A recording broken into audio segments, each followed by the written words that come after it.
आपको इतना इंटेलिजेंट नहीं मानता, क्योंकि मुझसे भी बहुत इंटेलिजेंट थे, लेकिन मैं तो ये मानता हूँ कि भाई बड़े बुजुर्गों का और मेरे मित्र मंडली के लोगों का, रिश्तेदारों का, सबका आशीर्वाद था, इसलिए मेरा चयन हो पाया। जो संघर्ष रहा है वो बहुत ही दयनीय रहा है, एक तरीके से मैं ये कह सकता हूँ क्योंकि छठी क्लास पास करते ही मैं धीरे धीरे पिताजी के सिलाई के कार्यों में भी रुचि लेने लग गया था, उनको काम में मदद करने लग गया था। और ये पढ़ाई लिखाई छोड़ो और सीधे काम पे लग जाओ। लेकिन फिर स्थिति ऐसी होती थी कि यार अपने पास है ना कोई ज़मीन है ना कोई खेती है। बड़े कवियों को सुनता था, उनकी कविताएं पढ़ता था, तो उनको देखते देखते मेरे भी मन में थोड़ी सी लिखने पढ़ने की प्रेरणा जगी और 11वीं 12वीं क्लास से ही मैंने लिखना पढ़ना शुरू कर दिया था। नमस्कार साथियों, मैं पीयूष गौतम और आप देख रहे हैं मेरे साथ एक बार फिर स्वर्ण खबर के खास कार्यक्रम संघर्षों से भरी कहानी में आपका एक बार फिर से स्वागत करते हैं। आज हमारे साथ में हैं टीकाराम राजवंशी जी, जो कि एक कवि हैं, शिक्षक हैं और साथ ही साथ लेखन शैली, साहित्य शैली के अंदर इनका योगदान दिखाई देता है। अखबारों में आए दिन इनके लेख छपते रहते हैं और बच्चों के लिए काफ़ी ये नवाचार करते हुए दिखाई देते हैं। जिला लेवल पर कई तरह के ये शोध कार्य भी कर रहे हैं शिक्षा के क्षेत्र में। आइए आज जानते हैं इनके बारे में, इनके जीवन का जो संघर्ष रहा, इनके जो शिक्षक बनने का सफ़र रहा, इसी के बारे में जानेंगे। टीकाराम जी, किस तरह का आपका संघर्ष रहा जीवन का? आपने जो पढ़ाई की, आपकी जो पदोन्नति हो रही है और जिला स्तरीय सम्मान भी आपको मिला, कैसा महसूस कर रहे हैं? सर, मैं बहुत अच्छा महसूस कर रहा हूँ।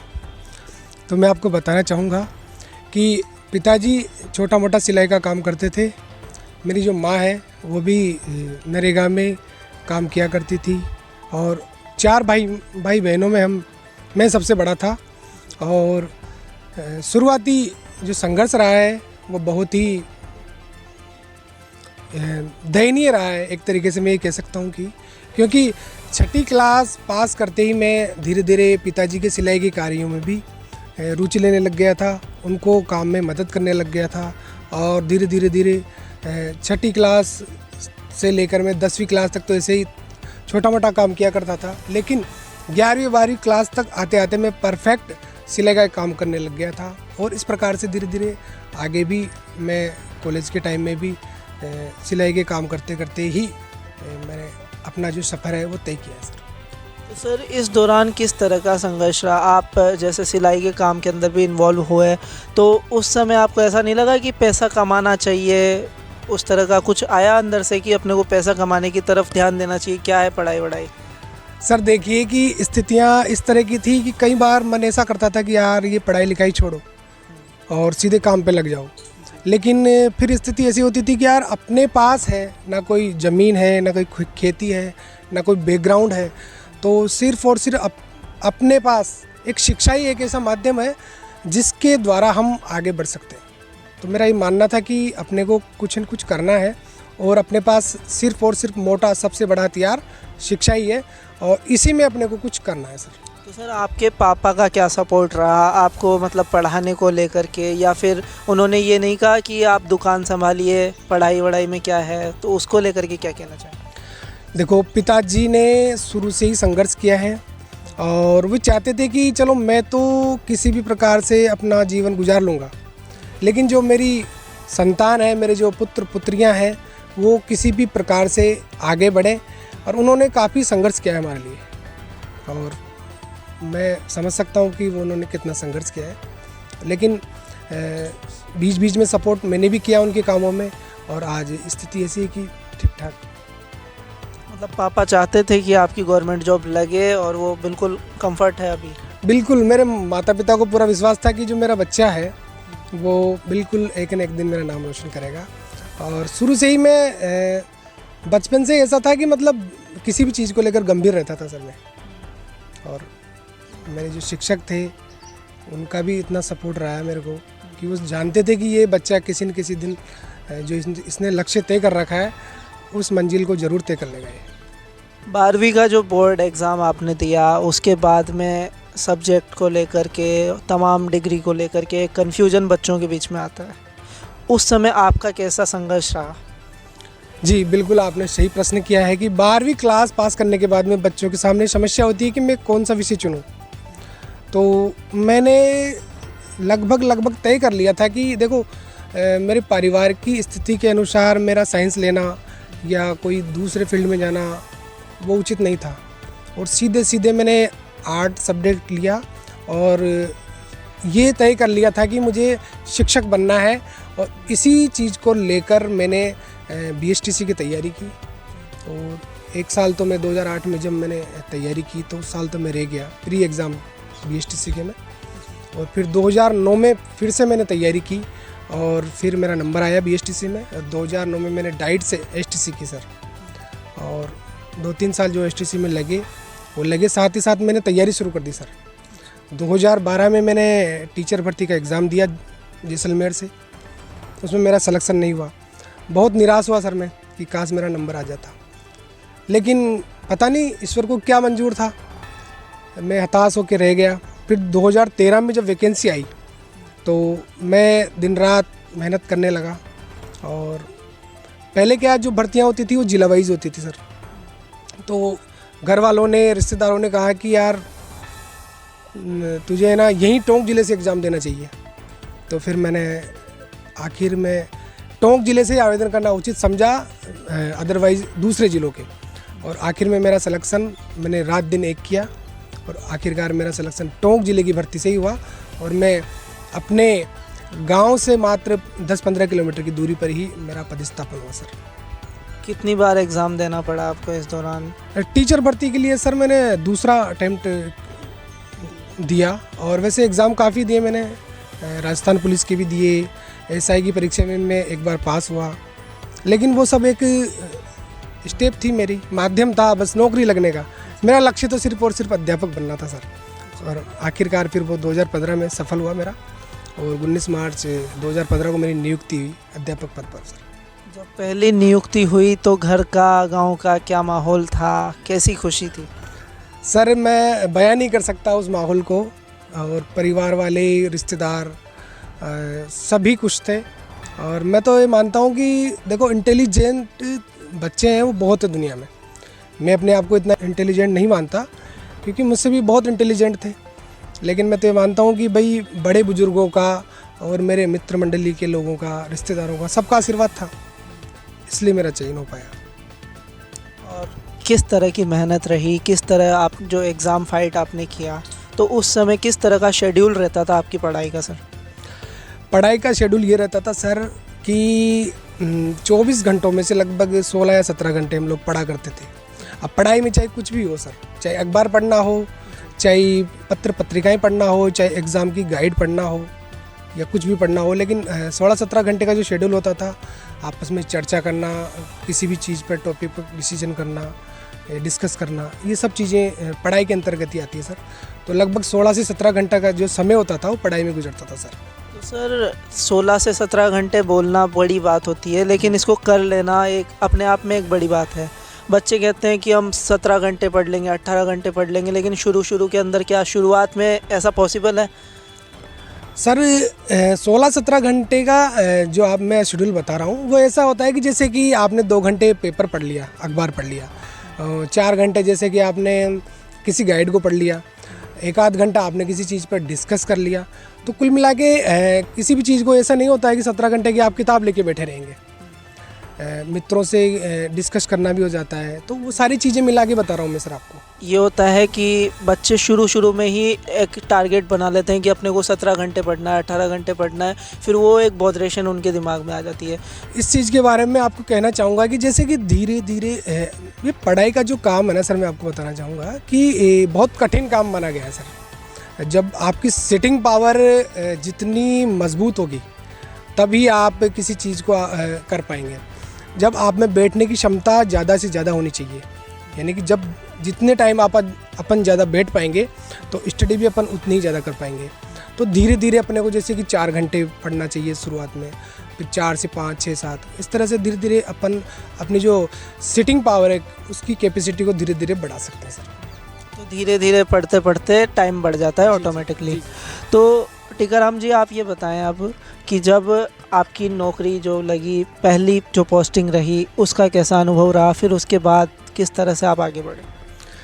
जी सर, 19 मार्च 2015 को जब मेरी पहली नियुक्ति राजकीय प्राथमिक विद्यालय मेधार कला, जो कि बड़ा गांव पंचायत में पड़ता है और मेरे घर से 15 किलोमीटर पड़ता है, वहाँ पहली नियुक्ति हुई मेरी। तो बहुत अच्छा लगा वहाँ पे जाके। विद्यालय का बहुत बड़ा प्रांगण था, गांव के बच्चे थे, बिल्कुल अच्छे बच्चे थे, और वहाँ पर शिक्षक भी शायद एक ही थे पहले जब मैं गया। तो मुझे जाते ही हम 2 शिक्षक हो गए वहाँ पर। तो खैर उन शिक्षक का नाम नहीं लेना चाहूँगा मैं, किंतु उनका जो व्यवहार था और उनका जो नेचर था वो क्या था कि विद्यालय के प्रति इतना समर्पित नहीं था। और दूसरे दिन से उन्होंने मुझे विद्यालय की चाबी सौंप दी थी सर, और वो बिल्कुल फ्री रहते थे। और दूसरे दिन से मैंने सोच लिया था कि अब जो भी करना है मुझे, इन बच्चों के लिए मुझे ही करना है सिर्फ। और मैं ये कतई ध्यान नहीं देता था कि वो दूसरे शिक्षक क्या कर रहे हैं क्या नहीं कर रहे हैं। मेरा सीधा फोकस बच्चों पे रहता था, उनकी पढ़ाई लिखाई को लेकर, कैसे बच्चे ज़्यादा से ज़्यादा सीखे सर। तो 4.5 वर्ष तक लगभग मैं वहाँ रहा, और फिर वहाँ से मैं सरप्लस हो गया, क्योंकि वहाँ पे नामांकन कम हो गया और फिर नया स्टाफ भी आ गया। तो इस प्रकार मैं वहाँ सरप्लस हो गया। और मेरी जो नियुक्ति है वो दोबारा से सेकंड जो नियुक्ति हुई मेरी सरप्लस होने के बाद में, वो राजकीय उच्च प्राथमिक विद्यालय जीवली में हुई। और तब से लेकर मैं आज वहाँ पर सेवा दे रहा हूँ सर। तो किस तरह का अनुभव अब आपको मिल रहा है बच्चों के लिए? जो एक्स्ट्रा क्लासेस भी आप सुर्खियों में रहे अखबारों की काफ़ी, तो उसको लेकर के क्या कहना चाहेंगे? एक्स्ट्रा क्लासेस से किस तरह का फ़ायदा बच्चों को मिला? जी सर, एक्स्ट्रा क्लास की आप बात कर रहे हैं तो मैं आपको बताऊं कि कक्षा 8 में जो अध्ययनरत बच्चे होते हैं सर, उन बच्चों को NMMS की छात्रवृत्ति योजना एक चलाई जा रही सरकार द्वारा। तो उस संदर्भ में मैं बच्चों की एक्स्ट्रा क्लास लिए मैंने। और उसमें क्या होता है कि 1 साल के जो 12,000 रुपये मिलते हैं बच्चों को, तो मेरा मानस ये होता है कि बच्चे उस परीक्षा को पास करें और कैसे भी करके वो छात्रवृत्ति उन्हें प्राप्त हो और उनकी आगे की पढ़ाई में वो काम आए। इसलिए ये छोटे छोटे प्रयास मैं करता रहता हूँ सर समय समय पर। बिल्कुल। अब आप ये बताएं सर कि अब जिस तरह से आप आगे नवाचार को देखते हैं, किस तरह का नवाचार शिक्षा के क्षेत्र में होना चाहिए?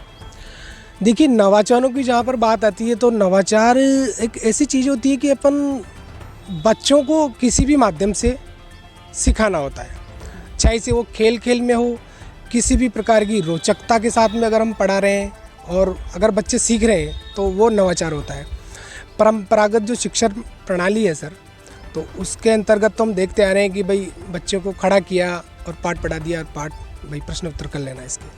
तो आजकल की जो नई शिक्षा नीति आ रही है उसके अंतर्गत अपन इस चीज़ को जोड़ना चाहेंगे कि नवाचार अति आवश्यक हो गया है सर। और नवाचारों के माध्यम से अगर हम शिक्षा देंगे बच्चों को तो बच्चे जल्दी सीखेंगे और उनको भी आनंद आएगा सर। टीकाराम जी, अब आप ये बताएं कि डिजिटल दुनिया के अंदर शिक्षा का जो प्रवेश हुआ है उसको लेकर के बच्चे किस तरह से नवाचार कर सकते हैं, आगे शिक्षा के अंदर एक्सप्लोर कर सकते हैं? देखिए, नवाचार की जहाँ पर बात आती है तो नवाचार तो प्रत्येक विद्यालय में हो रहा है आजकल, और सरकार भी यही चाहती है, विभाग भी यही चाह रहा है कि नवाचार अधिक से अधिक हो। मैं मेरे विद्यालय की बात करूं तो हमने भामाशाह से और ग्रामीणों के सहयोग से विद्यालय में LED ला रखी है। उसमें हम समय समय पर बच्चों को जो भी चीज़ ऐसी लगती है हमें कि यार ये चीज़ बच्चों को दिखाई जानी चाहिए, या कोई ऐसा टॉपिक होता है कि इस चीज़ को अपन बच्चों को LED में या TV में दिखाएं तो ये अच्छे से क्लियर हो सकती है। कई बार मैं शिक्षण के दौरान बच्चों को मोबाइल से भी कोई चीज़ ऐसी होती है ना दिखाने की, तो वो दिखाता हूँ। और विभाग भी इस तरह के प्रयास करता रहता है। स्माइल, कोरोना काल में स्माइल प्रोग्राम चला और डिजिटल शिक्षा चल ही रही है। और मिशन स्टार्ट का जो कार्यक्रम चल रहा है, आपने देखा होगा कि विभाग जो है जहाँ पर लंबे समय से अवकाश पर चले जाते हैं या फिर जहाँ पर शिक्षकों की कमी रहती है, इस चीज़ को लेकर विभाग मिशन स्टार्ट कार्यक्रम चला रखा है उन्होंने। टीकाराम जी, अब आप ये बताएं कि विद्यालयों के अंदर जिस तरह से नवाचार होते जा रहे हैं, अब आपका देखा जाता है कि आप लेखन शैली आपकी बहुत अच्छी है, साहित्यिक क्षेत्र भी आपका बहुत अच्छा है, कविताएं आप लिखते रहते हैं, लेख आप लिखते रहते हैं, तो उनमें किस तरह आपका रुझान आया और किस तरह से आप आगे प्रगति कर रहे हैं? देखो सर, शुरुआत में क्या था कि किताब पढ़ने लिखने का बहुत अच्छा लगता था, कविताएं सुनने में भी अच्छी लगती थी और कवियों के जैसे मंचों पर कविता पाठ करते थे, उनको शुरुआत से मैं सुनता रहता था। तो मेरे भी मन में जज्बा रहता था कि कहीं न कहीं यार मुझे भी ऐसा कुछ करना चाहिए। तो इसके लिए मैं समय समय पर प्रयास करता रहता था, कोशिश करता रहता था। बड़े कवियों को सुनता था, उनकी कविताएं पढ़ता था, तो उनको देखते देखते मेरे भी मन में थोड़ी सी लिखने पढ़ने की प्रेरणा जगी और 11वीं 12वीं क्लास से ही मैंने लिखना पढ़ना शुरू कर दिया था सर। कविताएँ, छोटी छोटी कविताएँ बनाना लिखना शुरू कर दिया था। और विभाग में आने के बाद में, शिक्षा विभाग में आने के बाद, शिक्षा विभाग के अंदर किस प्रकार से नवाचार हो सकते हैं और जितनी भी वर्तमान समय की जो विसंगतियां हैं, विद्रूपताएं हैं, उन सब पर मैंने लिखने का प्रयास किया है। बच्चे भी इस प्रकार की लेखन पठन में रुचि रखें और इसके लिए मैं समय समय पर उनको मोटिवेट करता रहता हूँ। और कई बार मैं इस तरह से जो लेखन शैली का जो ऐसे प्रसंग होते हैं उनको लिखने के लिए देता रहता हूँ। अब हम जानते हैं इनके स्टेट अवार्डी बनने का किस तरह का सफ़र रहा। स्टेट लेवल पे आप सम्मानित हो रखे हैं, क्या किया आपने ऐसा कि आपको स्टेट लेवल का सम्मान मिला? स्टेट अवार्डी की जहाँ पर बात आती है सर, तो ये क्या है सर, शिक्षा विभाग ने कुछ मापदंड तय कर रखे हैं इसके लिए। जैसे कि 5 वर्ष का जो परिणाम है वो आपका 100% होना चाहिए। साथ ही साथ आपकी लेखन पठन में रुचि हो, विभाग में आने के बाद में आपने किस प्रकार के शोध कार्य किए हैं और किस प्रकार के लेखन क्षेत्र में काम किया है और विभाग की योजनाओं को क्रियान्वित करने में आपकी क्या भूमिका रही है।